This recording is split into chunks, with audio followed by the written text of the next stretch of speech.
Australia's past is not a settled story.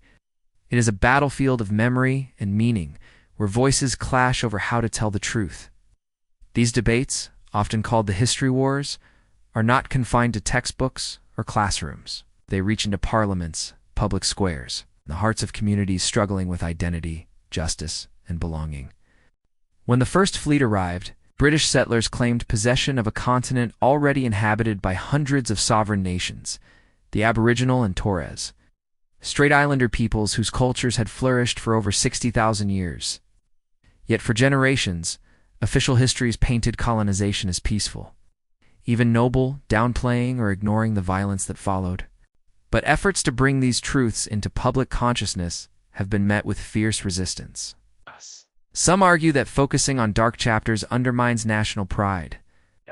Others say the truth must be told, no matter how uncomfortable, if real reconciliation is to occur. At the core is a question that continues to divide. Was 1788 the founding of a nation, or the beginning of an invasion? From massacres and dispossession to stolen children and cultural erasure, the impact of colonization runs deep. Monuments, commemorations, and even national holidays have become flashpoints. The history wars continue, but within the conflict lies an opportunity to listen, to learn, and to build a story that includes every voice. Critics warn of rewriting history. Advocates respond that history was never written fairly in the first place. The celebration of Australia Day on January 26, the date marking the arrival of British settlers, is seen by many as a painful reminder of invasion and loss. They are about who gets to define a nation as values and whose stories are allowed to shape its future.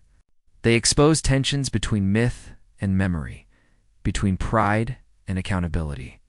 Some see an attack on heritage. Others see a long overdue reckoning.